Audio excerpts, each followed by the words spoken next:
Hello Pisces, Sun, Moon, Rising, and Venus signs. Kamusta kayo? Sana po nasa mabuti kayong kalagayan. Welcome back po sa Star Tarot. At kung bago kayo rito, welcome din po kayo. Please subscribe, like, share my videos, and leave me a comment po kung nakaresonate kayo. Okay? So, tignan natin kung ano mga mensahe ninyo for today. We have number 37, the Oracle's Gift. Wow, Pisces, so siguro ano din kayo, maaring you are mystic, you are a seer, you are a shaman, you are a card reader din, pwedeng you are psychic, diba? Nagdi-divination kayo, gumagawa kayo ng spells, yung mga ganon. So probably you are one of those, chosen to do that. So maaari, na ang iba sa inyo ginagawa nyo na yan, you are embracing already that spiritual work, or pwedeng reminder ito sa inyo. Now, Pisces, you have that gift. Now, you have that gift. You have that oracle's gift. No? Kaya, learn to embrace it. Learn to welcome that sa buhay ninyo. No? Kasi that is a gift that you have to share with other people. And maybe now is the time for you to do that. Okay? So, what else? We have body and soul. Okay? So, Pisces, this is also a reminder para sa inyo na kailangan mong nurture ang sarili mo. Kailangan mong alagaan ang sarili mo. Kailangan mong magpahinga. Kailangan, kung kayo napapagod na, kailangan mo na you need to take care of yourself. You need to take care of your body, your mind, and your overall health. Kasi baka sa dami ng pinagkakaabalahan ninyo, marami kayong pinagkakabisihan, so siguro nakakalimutan mo yung mga bagay na importante din para sa'yo, katulad na lamang ng pag-aalaga sa inyong sarili. Okay?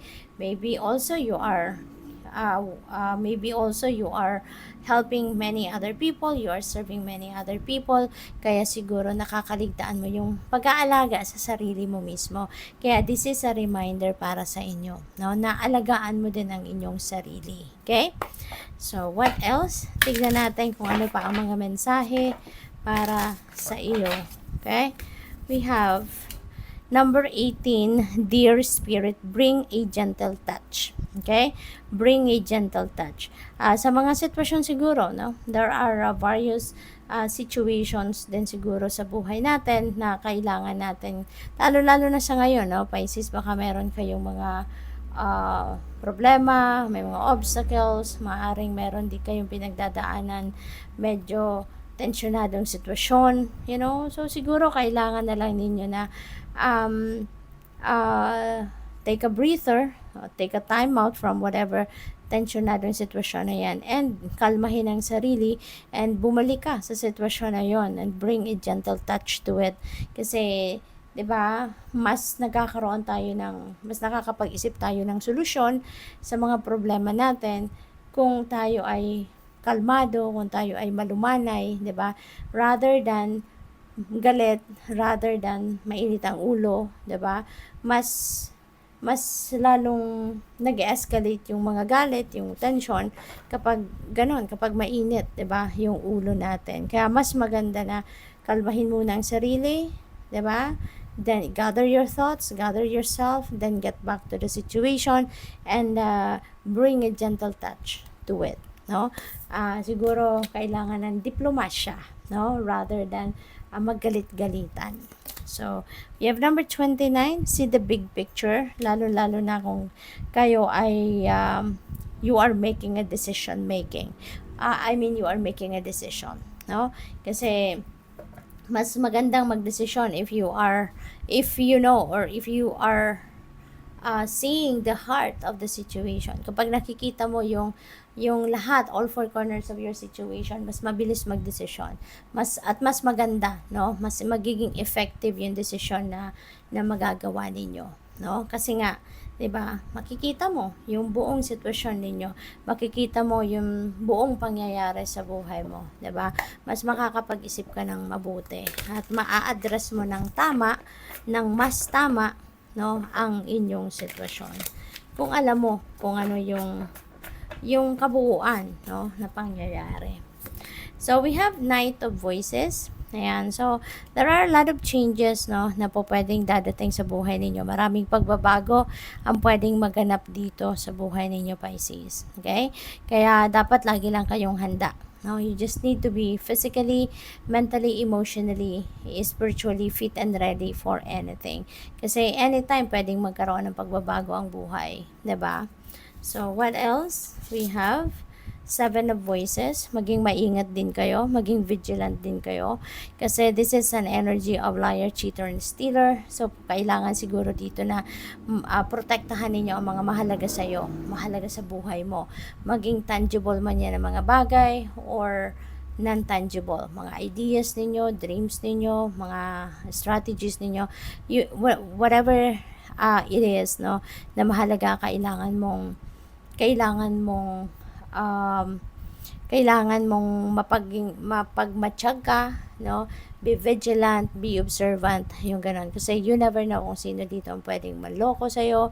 You never know kung sino dito yung mapagkakatiwalaan at hindi. Okay? So, what else? We have 8 of Inspiration. Okay?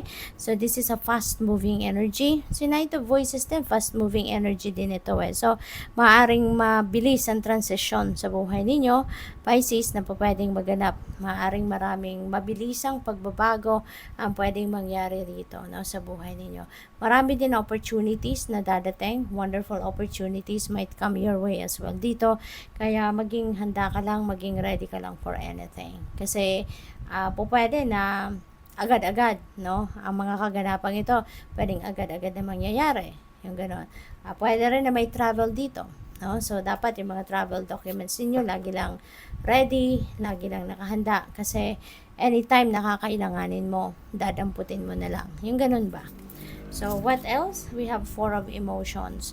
Ayan. So, dito naman, parang nabuboard ang iba sa inyo. Parang sumasakit ang ulo, masama ang loob, yung ganon. So, kasi baka meron kayong hinihintay, ine-expect na hindi ninyo nakuha or ine-expect ninyo hindi dumating, yung ganon. Pero, wag na kayong malungkot. Wag na kayong maburyo. Wag na kayong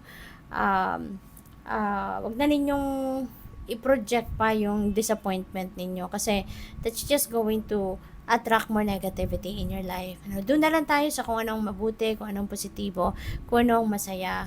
Kasi sayang ng oras, no? Sa pagmumukmok, sayang ng oras natin sa pagiging malungkot. Doon na lang tayo sa kung anong positibo, hanapin natin lagi kung ano yung silver lining ng ating mga sitwasyon. Kasi kahit ano man yung sitwasyon na hindi maganda, kunyari, no, hindi paborable sa iyo ang nangyayari, for sure there will always be a silver lining to it. There's always some positive aspect to it.